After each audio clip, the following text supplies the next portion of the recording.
Hello, and welcome to Sly's Return, a tabletop roleplay podcast. My guest today has returned, not to the show, but to his laboratory, his den of creativity, to our gaming tables. But what has been crafted with his questionable work ethic? What devious embellishment have found their way upon the page? What secrets do they hold?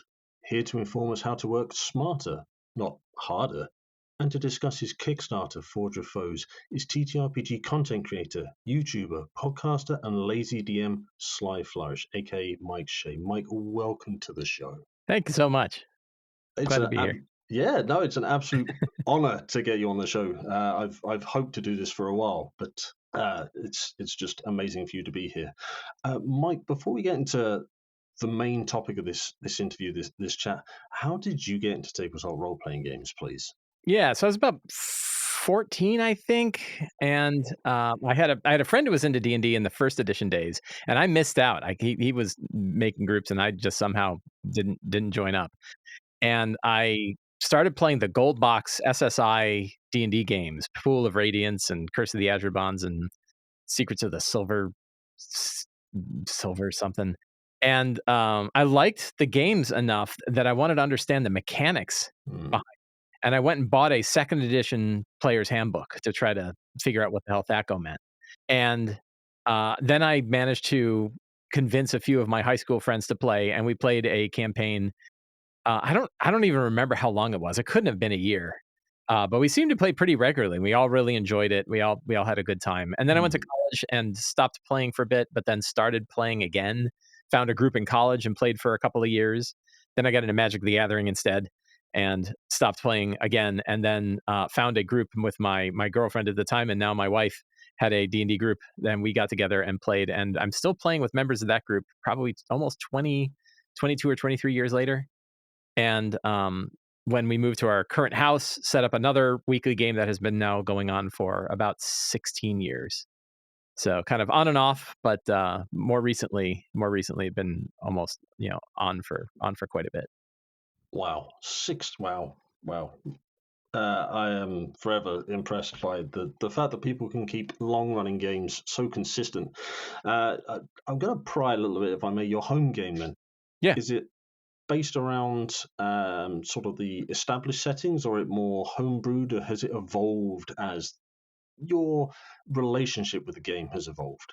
Yeah, I would say the latter is certainly true. That we started with a little bit of D&D 3.5 and played. I don't know if I think we played Forgotten Realms stuff back then, and then we moved to 4th edition, which was when I kind of started the whole Sly Flourish gag, and then continued to play through 4th edition. Played a little bit of Pathfinder, then kind of branched out to a bunch of other RPGs. We played a couple of 13th Age campaigns. We played a Pathfinder campaign. We played what else back then? A few different games, and then jumped to 5th edition when D&D Next came out, and played D&D Next, and then stuck with that. But even then, we've kind of branched out. We played Shadow of the Demon Lord and some other RPGs too. So we've danced around a lot. I had focused a lot on kind of whatever the big campaign adventures that Wizards of the Coast was publishing at the time. But I still ran some of my own homebrew things as well. And now I'm branching out to include a lot of other 5e publisher adventures. So like right now I'm running 2 different Kobold Press adventures for my two different groups. So now it's kind of whatever I'm in the mood to play, and whatever my players are interested in. Yeah, and maintaining player interest, player engagement, and I suppose as the DM or GM, the GM's engagement with the game and the group has sort of been a foundation of what you've built up. When, if you don't mind me asking, when did you go from sitting on either side of the screen to then creating works for those who are sitting either side of the screen? Sure. What was that sort of transition like? Yeah, so that happened right at the beginning of 4th edition, and I had been doing blogs for other things. I had I had a home theater blog for a while that I ran. I had a EverQuest for the computer game EverQuest. I ran a blog focused on that for a while. So I'd already been kind of in the cadence of writing sort of weekly articles about whatever nerdy hobby I happened to be into at the time. And when I got kind of back into D&D, And particularly with 4th edition, I saw that like this could be kind of a fun place to start writing. I wrote some of the earliest articles that I think anybody had written about 4th edition when it was still being tested at like Winter Fantasy in Washington D.C. and nobody had really seen it, and there wasn't social media at the time. Tumblr was the biggest social media site around, and I had a little Tumblr blog where I just took pictures and talked about my experiences playing this new edition of D&D and what that was like. And those got kind of popular enough that I said maybe I want to keep doing this, and so that got me started writing articles for Sly Flourish. I decided I wanted to write narrow. I wanted to focus on 4th edition D&D, and I wanted to focus on advice for dungeon masters in particular.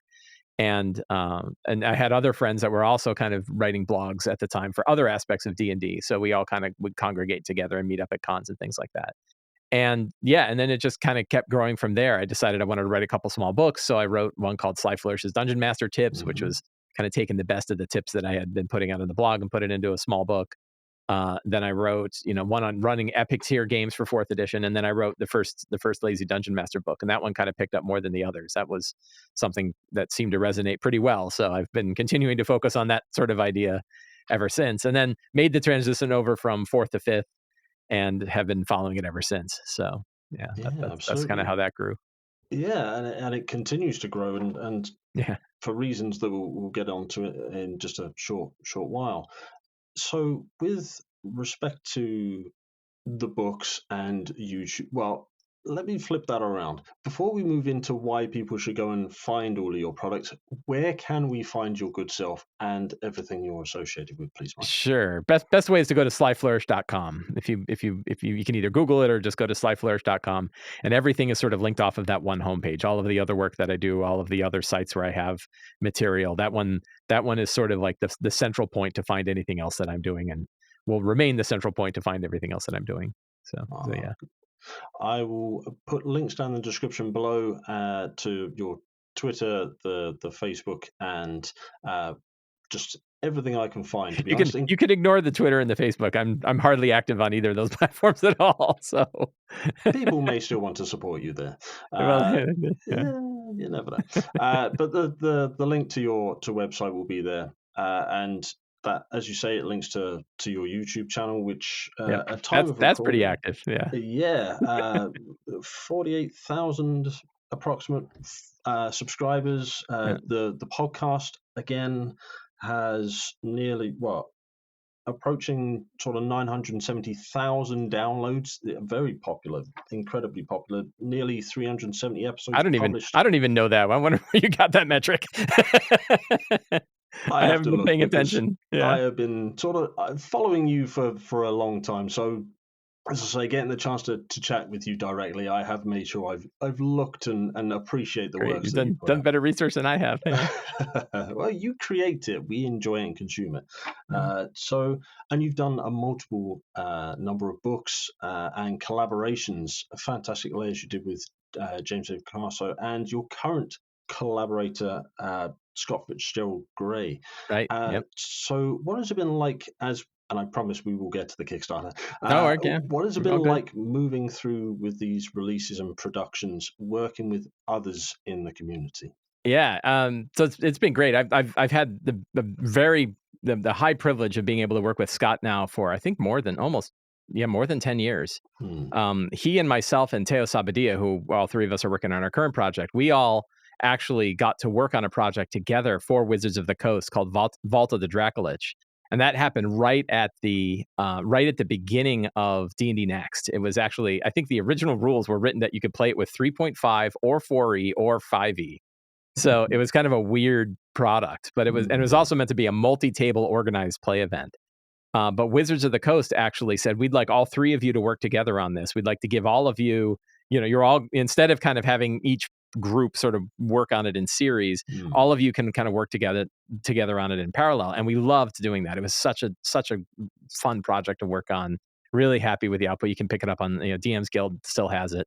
And so ever since then, I've been working with Scott and said, hey, would you edit my work, right? And he was very kind and says I would. And so we've had that relationship now. He's edited every book I've done since then. And that has been just just awesome. And then most recently, Teo's coming back into the fold, and all three of us working on a new project, which is our current one.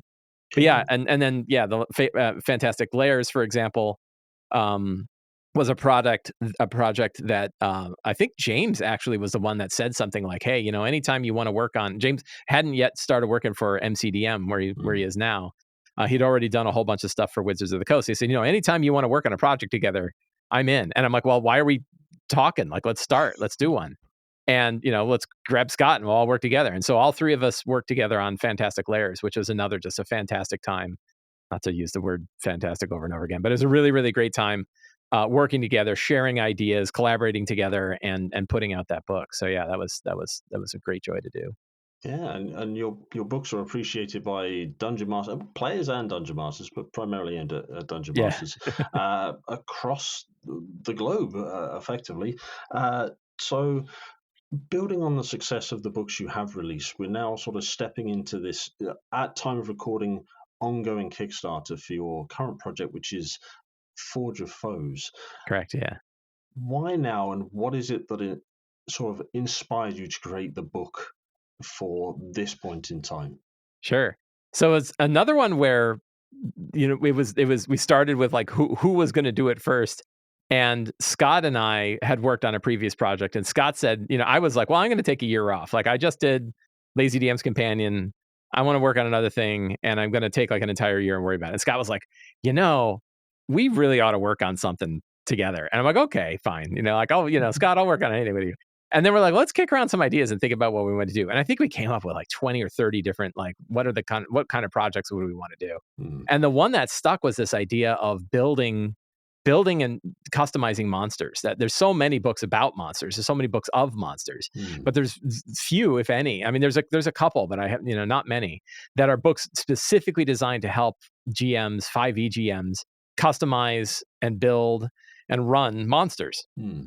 And at that point, we said, I know somebody else, a friend of both of ours, who has been working on this kind of thing for a while now. He's been working on this idea of monster powers. Like, I like to call them feats for monsters, right? Things that you can sort of tag onto a monster. And we knew Teos was working on that. So he said, let's talk to him. So we talked to Teos, and Teos says, yeah, I'm in. And so all three of us have been now working on this book. And I don't think it's the kind of thing where we had any sort of plan ahead of time of like, okay, in 2023, that's the year that we're going to work on, actually 2022, we've been working on it for a year. That's the moment. It was like, no, it was the right people at the right place at the right time to put this thing together. And so we've been working on it for a year now, and the whole book is written, right? We've written the whole first draft. We're working on our revisions now, and I actually just worked on 50 prompts for art orders this morning. Wow. So we're starting to get all the things together that we need in order to be able to put this book together. But it's been we get together every Friday for a couple of hours and just talk about we spend like 2 hours just talking about the math behind hit points, right? And we're really, really like needling into some of the details on this stuff to really dive into it. And that's just so much fun. We all care so deeply about this topic that to have three people who have been doing all of the things that we've doing, like Scott and Teos have worked together on the Acquisitions Incorporated book for Wizards of the Coast. Scott has credits that go back for decades with Wizards of the Coast. He's working on all kinds of stuff. And then little old me. And we kind of, just having all of us care so much about this topic and this product has been just a real joy. So, yeah. Well, you mentioned it there, one of the areas you've been working on. So if this has piqued their interest, and I'm sure it has, but if this has piqued somebody's interest and they follow that link down and go to the Kickstarter, if you can catch it while it's still running, or to pick it up in retail, what will they find in the book? What will they find on the Kickstarter first and foremost, and then as content in the book? Sure. So the book itself, it's going to be a 128-page hardcover and PDF book, and it focuses on philosophy and guidelines, tips, tricks, and tools to run monsters at your table, to build monsters from scratch, but quickly and easily. You can build a monster in under a minute. You can either customize the monster you built or customize existing monsters any way you want with a whole variety of different tools, and then lots and lots of guidance for things like running boss fights or thinking about encounter balance or all different kinds of stuff. Lots of everything from lots of dirty tricks, just quick, easy things that you can do to make your life easier as a DM, into very advanced, how do you want to build your encounters out? It's got encounter environment checklists, how do what are all the things that you might want to consider when you really want to build a fun set piece battle. So it focuses on sort of all of the aspects of running monsters. On the Kickstarter itself, there is a 30-page preview. So if you want to see what this book is going to be like and get some of these tools right away that you can use at your table, there is a 30-page PDF that shows exactly what the book is going to look like, shows this kind of style that we're putting into this. So that, I've had people that are like, that's worth $15 on its own, right? Like the PDF cost is $15. We're like, that's pretty valuable. So, we're giving away quite a bit there. And so that's what they're going to find with both the book and what they would find on the Kickstarter. The other thing is, even if a fine enterprising individual listens to this podcast later and the Kickstarter is over, we will certainly have a pre-order button on the Kickstarter page so they can click it and still pre-order, jump into the backer kit side of it and pre-order it. Or if it's far in the future, you could probably pick it up right off of one of our stores. So yeah, it'll be available everywhere. Yeah, and I'll make sure there's a link to the Kickstarter, so those that want to scroll down and follow that path can certainly do so. And again, links to your website and others. So I have had a look through the 30-page preview, and it is definitely worth more than $15. But that's a personal opinion. And there's a few things I thought really resonated with me and my Dungeon Mastering style, which is always evolving. I'm always learning off of other people, your good self, and other sort of DMs and GMs out in the TTRPG community. Yeah, you and me both. Yeah, absolutely. And quick promo for Sly's YouTube channel, great resource. So more on that in a bit. But the two that really stuck out to me were the reskinning and the engagement. And they're very different, and yet they're so integral to the gameplay experience. What's it been like reskinning D&D monsters, and what has been your favorite to sort of reskin and play with the mechanics that you're putting forward in the book?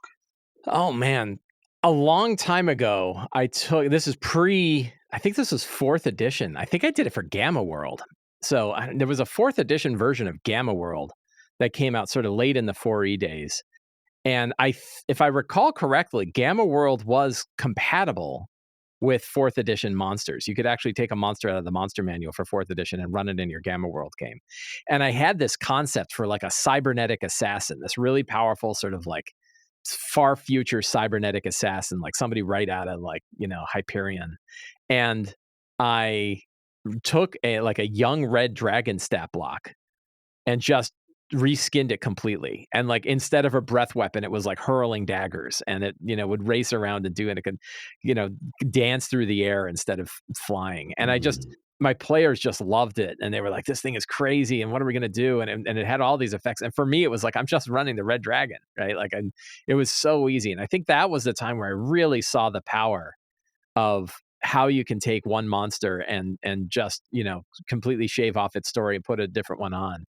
And tell a completely different story that used the exact same mechanics. And I've used that all over the place since. I probably reskin monsters more than I use the default. Right. I love the concept. And it doesn't even stop with monsters. You can reskin everything. You can reskin locations, you can reskin NPCs, you can reskin storylines. There's whole worlds, right? You can take so much from published material and just polish it a little bit and turn it into something else that really works for you. That I think that concept of reskinning is not even held to just monsters, but with monsters it's incredibly powerful, because it's the amount of effort that a publisher puts into these monsters is pretty high, and the testing that it goes through and the design that went through and all of that, and you can just skim right off the top and take all of that energy and apply it to a completely new monster off the top of your head in a few seconds without having to do any of the math. So to me, there are a few more powerful lazy tricks than being comfortable. Most of it's you don't have to teach somebody how, because it's not that hard. You have to help them give themselves permission to do it. where they think like, oh, I'm cheating if I do that. It's like, there's no cheating in this, right? You can just do it.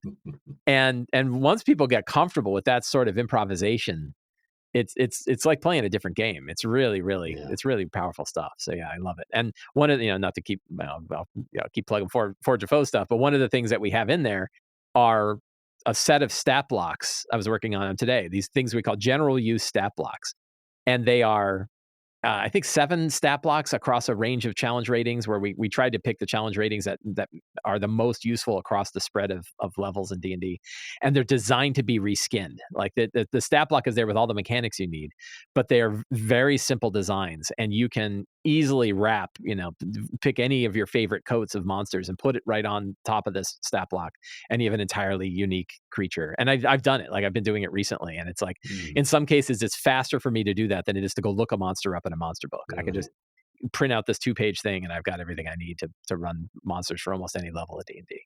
Yeah, that's amazing, and definitely something I'll be looking into, just to help with the engagement, which is something you touched on in a very recent YouTube video at time of recording. And your way of you mentioned there's no cheating, but you do mention dirty tricks, which is a fine line to walk down, a fine line. And the recent video I watched was about static initiative. Yeah, A great video. There's a dirty trick. Yep, less than 10 minutes, invaluable advice. So thank you so much for making these. Sure. They're brilliant. Yeah.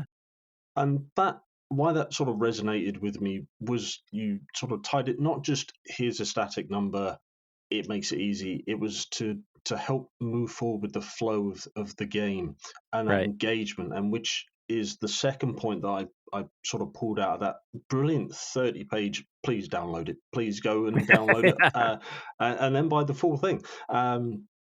Engagement with the group and as a group, so important, and you touch on it in the book in such a brilliant way.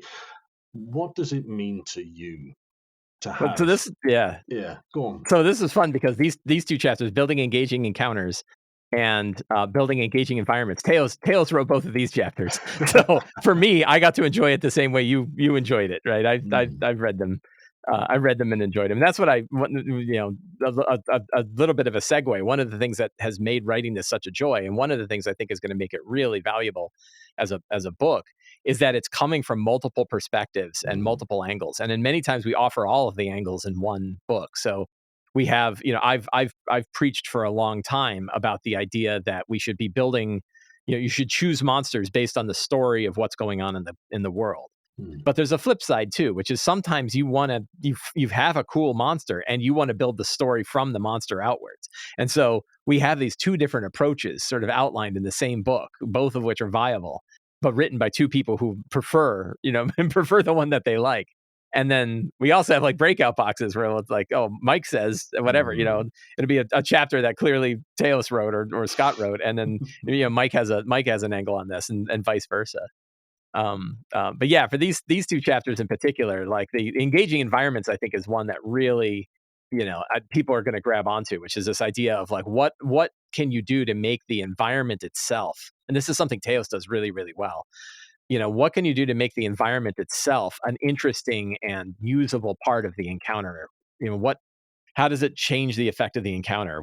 I've mostly focused on it from the idea of like, how it affects challenge rating, and we talk about that, like the environment is almost as big a factor in challenge rating than the monsters are. And so how does that play out? But in many cases, it's really fun to have these kind of different environments that are have a big effect on the battle itself. What happens if everything is vertical? What happens if the floor is shifting? What do you do if you're fighting in the water, but you really don't want to stay in the water because it's, getting electrocuted on occasion? What are all these things that you can do to kind of change up exactly how an encounter is going to play out to make sure that they're all unique? Yeah. And I think that's really critical to the game, because I remember a friend of mine who has been playing in my game for, 16 years. And I think at some point, a few years in, he kind of came home and his wife said, you playing your game? He said, yeah. And she goes, are you playing like the same game? And she's like, yeah. And she's like, doesn't it get boring? Like, he's like, well, we're not doing the same stuff. And she's thinking like a board game. Like we came over and played the exact same board game for year after year after year. And it can be like that if you're not shaking things up like this, if you're not really coming at it with new angles every time, which is, I think, why we love it, is that every session is totally different. Yeah. So yeah, that's that the importance of building engaging encounters and building engaging environments, I think is what keeps the whole game fresh. Yeah, for sure. Peeling the curtain back, if I may, just on your home game again, because Yeah, I'm fascinated by this 16-year campaign. yeah, Uh, what encounter do you remember the most, having sort of played across all these different locations and with these sure. players? What's a standout moment to you that sort of keeps you engaged with the game, I guess? It's kind of funny. So I'm going back to fourth edition again, and it's because when I played, then my style has changed very much from fourth edition to like today. In the past 10, 12 years or so, Yeah. and kind of the encounters that I ran that kind of hit on these ideas. A lot of them came from fourth edition, where environment was really a big piece of it. But it also shows where the weakness of this idea can come from. So I was running a very high level fourth edition campaign, and they were fighting a primordial who was trying to destroy the entire multiverse that had been unleashed by Orcus. And the irony is, why would Orcus unleash something that was going to destroy everything, including himself and everything? And it was to Mm. distract the characters so that he could go kill another god. And so he was like, I can't face them one on one. They'll kill me because they're 30th level characters. But I can release this thing and they'll have to go take care of that while I'm busy over here, Mm. becoming the new god of death. And so they went down, and I had taken my entire dining room table and put like a red tablecloth over the whole thing, and then got all that fake spider web from like the Halloween store, and then Mm. put all of these like dwarven forge islands of places where the characters could stand, and all of these monsters that were kind of spread across. And at the very end of the table was this huge, tenebris or something. I can't remember the name of this massive, massive primordial. Mm. And of course, the characters flew over the whole thing and just went and attacked him. Right. So like I have pictures of it, and it's like, it looks amazing. And if you showed it to Mm. anybody, they're like, wow, what an incredible environment. Like, yeah, they didn't do anything. They went and flew and fought the bad guy at the end. Like, they skipped all this stuff because of course they can fly, right? Like, what am I thinking? I've only been playing with them for 4 years. I should know they can fly. And then another encounter that I did that actually worked better, that was very much like that, is when they actually fought Orcus, who had become a god at that point. It says challenge rating 35, or level 35. They didn't have Mm. CR back then. Level 35 version of Orcus that was like this powerful god.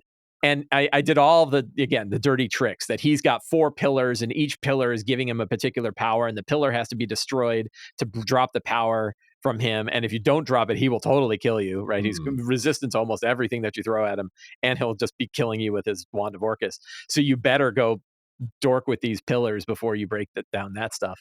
And it was a really nice, fun, puzzly battle where the characters had to race around the environment. They couldn't just stop and fight one big dude.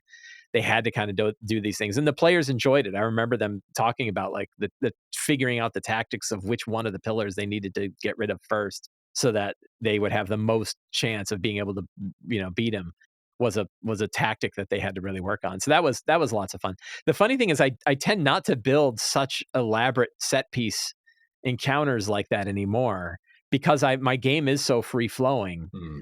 I like to I like to let the game drive the kinds of encounters that are going on. I still have like a big collection of Dwarven Forge, and I'll still set up nice big tabletop things, but it's pretty rare for me to do like those big, one giant set piece battle. I'll still do it for boss fights. Yeah. And I could talk all day about different various crazy boss fights that I've done where they have this, but that's kind of where I see the biggest bang for the buck for these kinds of things, is like when they're going to be facing a boss, they care, the Mm. players are really interested in facing that boss. It's really worth the time to do all of that preparation on what that boss battle is going to be like, and how it's going to play out. But almost everything else, I tend to just improvise them, just kind of let things go. So yeah, Using the tenets of the lazy yeah, DM. Let's segue back to the books. Go and buy the sure, books. yeah, yeah. So I've written down the power pillars, by the way. I think that's brilliant. So Yeah, my I've players have noted them learned down. to hate pillars. Just if they see a pillar, because they're like, the problem with the pillar is you can't banish it, you can't stun Mm. it, you can't, the pillar is just going to radiate horror. they're worse than monsters because monsters you can at least put to sleep. You can't put a pillar to sleep. So yeah, we'll put pillars up with pillars doors. are nasty things. Yeah. Pillars and doors, the greatest foes in Doors. role-playing games. Doors are good. They're a foe of DMs. I don't know how many times I've had like 5 characters piled up at a door shooting into a room with all sorts of funhouse things going on. I'm like, I'm not going in there. Are you crazy? That's where you're like, a wall of fire is slowly pushing you into the room. Just go. See what happens. Just go in there. Yeah. So you mentioned how your style has changed and your game is so much more free-flowing. And you mentioned earlier about different role-playing games you've played. How much of the other systems outside of Dungeons and Dragons, as an entity, having played several editions, how have other TTRPGs influenced your GMing and sort of game style, play style? Yeah, a lot. So 13th Age, a game written by Rob Hainsou and Jonathan Tweet, both of them former Wizards of the Coast employees that worked on D&D 3.5 and 4.0. They've built a fantastic system. I love 13th Age, and anybody who's kind of misses and laments 4th edition, I say give 13th Age a try, because a lot of the fun stuff of 4th edition made its way into 13th Age, and a lot of other cool RPG tech. And that one taught me a few things that has I've changed how I play RPGs completely.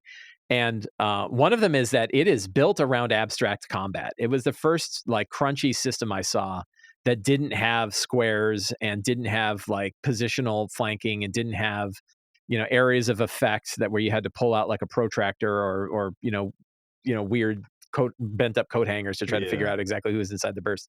They had their whole system is wired around abstract combat. If you throw a fireball, it's 1d3 villains or 1d6 if you want to put one of your friends in the way, right? It's got sort of these fun rules about what you can hit. The distances are all like close and far. They have a whole kind of abstract way of talking about combat. And so when you can still play that using miniatures and using a grid. It's just the squares don't matter, right? Like you don't have to count individual squares. And that one really broke me away from the idea of the tactical combat of RPGs. Some of which I think I have players who would still love that tactical combat, and sometimes we still do it where we're counting squares and stuff like that. But it really showed me like the fun to me, and this is definitely an arguable point for a lot of people. The fun of the game isn't whether or not you are within 5 feet of a creature or not, or whether or not you could squeeze one more creature into a fireball. The fun of the game is the high action and the high fantasy. And if you can have a system where they abstract, they kind of shave off those details and they focus on the big stuff, and it's just more fun. And we had such a riot playing 13th Age that way. The other thing it taught me is that it really doesn't matter if you roll monster damage. And there in 13th Age, there is no monster damage. There's no roll for monster damage. It's a set amount of damage. If a Balor hits you, it does 75 points of damage. If a dragon breathes, it does 56 points of damage or whatever. And all the damage is static. And what I found is like, wow, A, my players never cared. And B, it's so much faster for me to run monsters when I don't have to roll monster damage or calculate monster damage, or I can just do it. Yeah. And to me, it's very interesting that 5th edition defaulted that way. That if you look at a monster manual, look at the damage is static with a parentheses and then the damage expression. So you can kind of use one or the other, but the default is static. And yet 90 from my polls and stuff like that, 90% still roll for monster damage. And it's interesting because I'm pretty sure it would flip if you ask, well, how many people roll for the individual hit points of a monster? And the answer is almost no, I just use the average. And like, why are you using the average of the hit points but not the average? So, but I think it took me playing 13th Age and seeing how it played out in 13th Age, which doesn't have even the option for rolling dice for monsters. They make up for it by players rolling just handfuls and handfuls of dice in 13th Age. That the playing it that way showed me that like I as a DM, I just don't care about like, the spread. Like, does it matter if the dragon breathed for 98 hit points versus 112? Not really. 105 is fine, right? Yeah. Again, getting to that, what's the big part of the story that matters, right? That to me really changed. So the 13th Age definitely showed me a lot.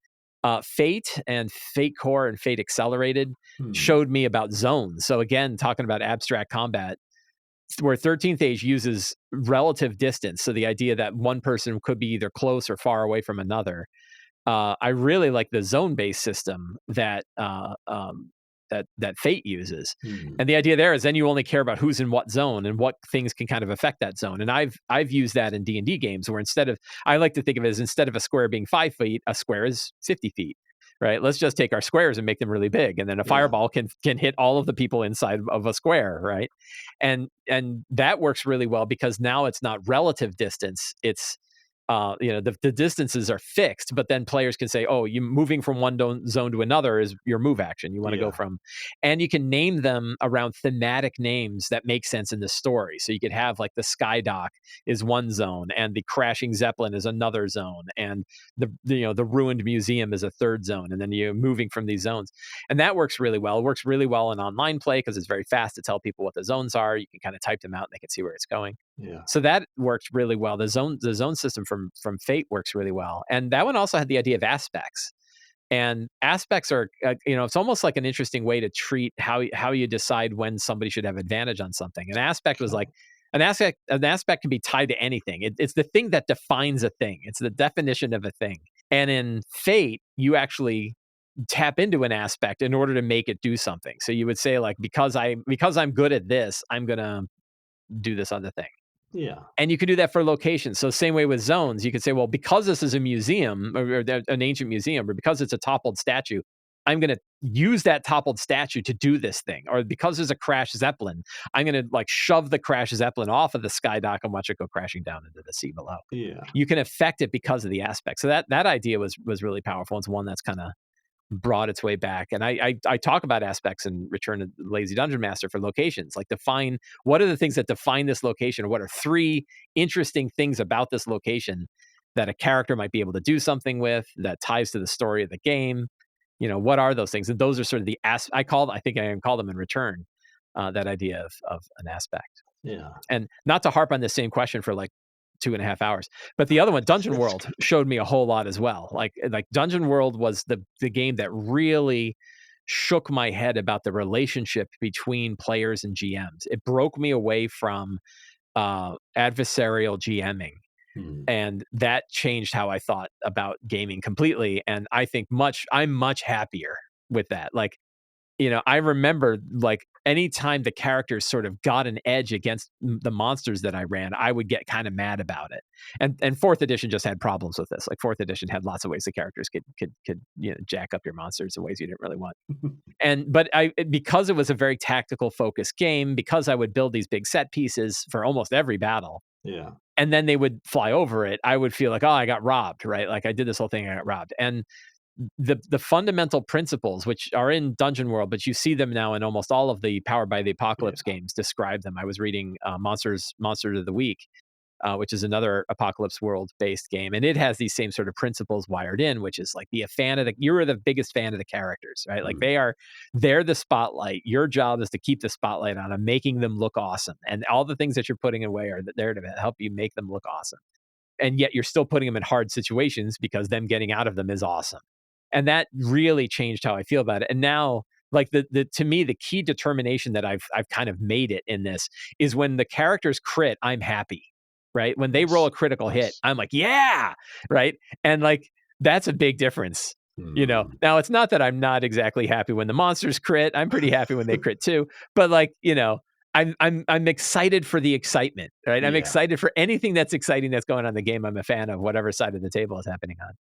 And when now I've turned around to the idea of like, oh, when you have spells like Banish, or you have spells like Hypnotic Pattern, or you have these, lean into them rather than trying to avoid them or getting mad about them. Like put dudes out there specifically designed to eat a Hypnotic Pattern or to be banished, right? I have battles where I'll throw like great big hulking, hard hitting monsters with terrible charismas just to be banished, right? Like their intention, like you better banish that guy. If you don't banish him, you're going to be in real trouble. And that works really well, right? Then they feel like they like, oh man, I took 130 hit points worth of monster off the table. I'm like, yeah, you did. And good thing you did, because you were on the losing side until you did that.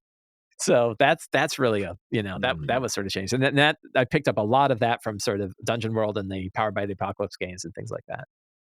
So yeah, a lot of Nice. influences. In short, many influences from many RPGs. Yeah, no, fantastic. Thank you for sort of going into each of them, because it's definitely beneficial. And as you say, being a fan of the action, the story, and the characters really brings the game alive, and goes back to the engagement piece, which is in Forge of Foes. Nice segue back to the Kickstarter. Thank you. Uh, so you've got this current at the time of recording, you've got Kickstarter ongoing, you've got your own projects, you've got a podcast, you've got YouTube, you've got many things in the works. Do you Yeah. get downtime? Do you take time? You got Yeah. home games. Yeah. Yeah. You mentioned trying to take a year out and not quite achieving that by the sounds of it. Yeah, and then that didn't work. Yeah, so I'm lucky. One of the things that I'm lucky about is I am able to focus a whole lot of time on this both the hobby and now the business side of RPG stuff, and I'm very lucky to be in that position. I have my wife is as much of a geek gamer as I am, so we can spend pretty much all of our time talking about this stuff. She's now starting to help out on the business side of it too. So we're lucky that in our house that fits well, right? Like it wouldn't fit if I had a family where I had to break away from this kind of work. I'm pretty good and pretty efficient about making sure that I take breaks and things like that. I leave my Saturdays completely wide open so that my Saturdays are my own and I can do what I want with them. And then sometimes I go stir crazy on my Saturdays because I'm so jacked up doing other things. I'll work on projects, but at least I don't feel like I have to. Yeah. I've also managed to keep the games themselves separate from like the businessy side of it. So while I learn a whole lot about this whole hobby from the games that I run, and more than 100 games a year, and I learn so much from them, but I don't try to bleed in the other way. Like the game is still just me and my friends sitting around a table having a good time, and us sitting around the table having a good time is more important than anything else that I would want to do with that. It's more important than me testing my own stuff. It's more important than me playtesting someone else's stuff. It's and I've gotten a lot of people that are like, "Oh, how come you don't stream your game?" And I'm like, "Because that's mine, right? Like you don't, love you, but you don't get that, right? That's." And I remember hearing, I think it was Kate Welch one point, was doing an interview, and she's like, I had this really rare opportunity where like me and my 5 friends played D&D and there wasn't any cameras around and there weren't any microphones and it's just us playing D&D. And I was like, wow, I missed this. And I'm like, I never want to be like that. Like, fantastic work that she's doing, but like, to me, the game is what I want to be, that's the important part. So I feel like, I run a lot of games and I can only run so many and I will get burned out, running too many in usually a week. Three a week is my limit. Right. And usually 2 to 3 a week, is where it kind of plays out. That's about the most that I can sort of squeeze in. But the game itself is just me and my friends sitting around a table having a good time. And it's not, all it's not, there's no other agenda going on. There's no other sort of drive that's like, I have to do this in order, and I'll do it. Like I've been testing Forge of Foes stuff there, but if it's not working or I didn't feel like it, I wouldn't do it. Right. Yeah. And I've had one game where we're testing 1D&D, like, so we're doing the 1D&D playtest stuff. And I think I reached the point where I'm like, because they're changing things and stuff's going in, stuff's coming out. And I'm like, guys, you can play whatever you want, right? Like you don't have to stick to, my only rule is you don't get to pick some stuff from it and not others. Like you don't get to like pick the best of the 2 different versions. If you're going to play a paladin, you have to play paladin from one or the other. Yeah. But even then it's like us testing that stuff isn't as important as the fun we're having at the moment, right? That's more important. So that's something that I really try to focus on. But yeah, I feel like I'm able to keep a pretty good balance on things. It's hard to kind of tell from the inside though. But I talked to my wife a lot about it and she's like, hey, it's fine. I took a break in the middle of today. Today's a day where I'm spending a lot of time working on D&D stuff. I'm like, I'm going to go watch Amadeus, right? And I go and sit and watch Amadeus. So I don't seem to have trouble taking a break. Well, it's good that you've got the support of your wife. And yeah, I wouldn't be able to do any of this without her. Yeah. So that's amazing. And we can support you through our own passive consumption of your books and your YouTube and your podcast. You have a Patreon that we haven't sort of mentioned up until now, that people can both support you and be supported in running our own games through your content. So there's so many different ways that you provide without having to be on a camera all the time or sort of stream games. So like I said way back at the start, thank you so much for everything you do, Oh, because it's awesome. happy to do it. I'm so glad. Yeah, I'm glad it's useful to people. So, we've covered Forge of Foes, we've covered your books, we've covered your various other outputs, shall we say, and some influences. Is there anything at this point in the interview that we haven't covered that you would like to bring up now? I mean, we could talk a little bit about the kind of the fun that I've been having with Patreon. Please. Not to kind of plug a whole other thing, but I think it's been another source. So my Patreon originally started as just like, hey, I think Patreon was like, hey, if you don't start one now, we're going to be changing the rates. And I'm like, well, I'll get in early, like I'll grandfather in. I hadn't really planned on doing one, but I'll do one. And I was like, it's just support. If you guys, if you like what I'm doing, go support the Patreon. And maybe I'll write like a newsletter once a week that's just like, here's things you can find that I did.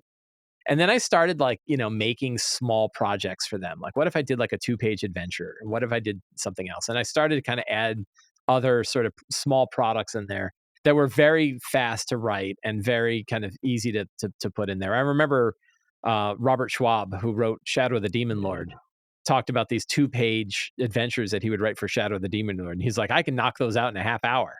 And I'm like, that's pretty cool. Like the idea of being able to take something and make it and ship it and deliver it and get it into the hands of people in like an hour is really, really a sticky idea, right? Because book publication takes like a year, maybe longer. Like I think Forge of Foes is going to be an 18-month project from the time we got started and actually did it to the time a book is in people's hands. It's like 18 months long.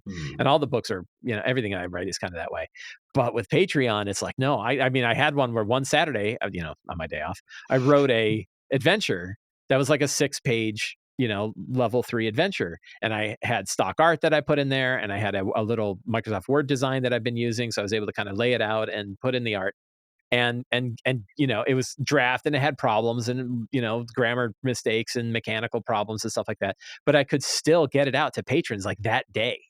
Right. And that the same day, from the day I had the idea to the day that they were able to look at it and get ideas from it, was a day. And I was like, that is so nice. Like that speed is so nice. And getting the immediate feedback on it is also really nice.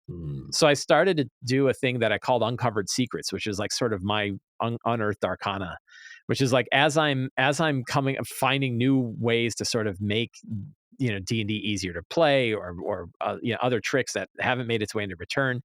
I'll put them in this Word document, nicely formatted, and I'll get feedback on it and change it. And I want to do like adventure generators where you have this like one page with a handful of die rolls and you could kind of whip up an adventure based on a scenario. And I started putting all that together, and it was like 2 pages, and then 4 pages, and then 6 and 8 and 10 and 12. And it grew and grew and grew. And then I'm like, this is a book. And I'm like, why don't I publish it as a book? So I created the Lazy DM's Companion. And the Lazy DM's Companion was the best Kickstarter I've ever ran, right? It was this very, very, very successful Kickstarter, and did very, very well. And all of the stuff that was in there, patrons had seen for more than a year, right? So they got the benefit of getting this early look at it for a year. And I got the benefit of having all those eyes on it for a year and to get the feedback on it for a year before we even started making it a formal product. And at that point, it could go through formal editing, it could go into layout, it could get art, it could get a nice cover, it could actually go to an offset printer, all of this other stuff I got to do. And that model was really fantastic. Like that was such a great way to do it. And it was Sly Flourish patrons have seen a big benefit from that. They like it. I always hear like, the most undervalued, the most undervalued Patreon that's there, because it was pretty cheap. It's $2 a month, right? It's not a super expensive Patreon. Yeah. And yet has, hundreds of pages worth of material that you could go grab. And what made that work is the fact that these become something else later, right? Yeah. This is a way for me to not exactly test things out, although I certainly do, but they're more formal than like a rapid play test, but they fuel another project. And so I've been working on one now that I think I've been doing it for more than a year, which is a source book for a place called the City of Arches. And it's another one that kind of grew, just a couple of pages of like a quick idea, and then has grown and grown and grown. And now it's, I think, like I don't think it's 70 pages. It's like 50 pages, getting pretty big. And that's going to be a project. I don't know when, maybe next year. right? But people have been exploring it. People are running campaigns in it, right? So it's this great thing where like I was working on it right before this. I was like, and I just love being able to like explore a little location and write some details out and think about it and get ideas. And it's on my own pace. I can kind of, do as much or as little as I want. So that has been a really fantastic sort of relationship with people who like what I do, and a great creative outlet for me to kind of just explore what I want to explore and have people enjoy it. And I just really, really love that. Yeah, absolutely. I'm looking forward to seeing what comes of the City of Arches in the future. And Me too. Yeah. yeah, well, definitely. And you mentioned there people can support you at the veteran level for $2 a month. Yeah. So I did create a new tier. So originally it was just one tier at $2, which is the now known as the veteran tier. And then I just created a new tier because it's like inflation, right? And also I think the fees to Patreon went up, so it's like, well, it's probably time to start cultivating kind of a new tier. So I jumped up to the crazy amount of $4, right, for the hero tier. The only difference between the two tiers right now is that the hero tier Patreons get a different color in Discord, so people will know you're a hero versus a veteran. And I don't know, there's probably more to come with that, but I'm trying to be very careful with it because it's been working so well. Yeah. I don't want to make any rash choices with Patreon that ends up alienating the very people who have been helping me out all of these years. So it's a tricky thing. And I think one nice thing is I have this Sly Flourish Discord server that you get through Patreon. So I'm talking to people who are, have actual money invested in the work that I do. And, as a group, we get to decide like what's the right approach for this. I mean, I'm kind of the one who's going to implement it, of course, and make kind of the final decisions, but I'm not doing it in a vacuum. I'm talking to the very people who have said that they're, and proven their interest in this to say like, what should I do with this? How should we move this forward? So, yeah. Yeah, it's incredible, incredible. So more people can find and join your community and support your great work. Mike, if you wouldn't mind reminding everybody where we can find you and everything you're associated with, please. Sure. My website, slyflourish.com. And it's got all the links to all the things. It's got the link to the Patreon, to the books, to the YouTube channel, to the podcasts, right, to the mailing list. Another big one is if you want to both help out and get good content for free. I have a mailing list that I've been now doing for a little bit more than a year. That gets a weekly RPG article, and you get a little free. Kind of one of those Patreon products that I talk about. There's a free one that is available through the newsletter as well. Well, there you go. I will make sure there is a link down in the description below. So please scroll down, follow those links, support Mike, Sly Flourish, and the community as a general, because there is such a great community out there to be a part of. Mike, it has been such a pleasure to have you on the show to discuss your Kickstarter, Forge of Foes. When does the Kickstarter expire? End of March. So yeah, the 31 March, the Friday, the last March or Friday. Friday of March. Yeah, so there'll be a link to that. So go and support that if you are hearing this within the time, or follow the links to follow the back kit. Yes, or buy it in retail from the various websites it will be available from. Yep. I'd love to get you back on the show in the future to discuss potentially the City of Arches or other projects, if you'd be willing to come back and join me in the future. Yeah, you bet. Anytime. Perfect. It's been such a pleasure to get to talk to you today, Mike. Thank you so much. And you. Thank you. Thank you for listening. If you'd like to learn more about the show, then go to www.snydersreturn.squarespace.com. Alternatively, you can find us over on Twitter @ReturnSnyder. We have a Linktree link in the description of this episode. And if you want to support us, come and join us over on Patreon. And we also have a Discord server. Please leave us a review, because we'd love to learn how to improve the channel and provide better content out for those who are listening. Until we speak again, thank you.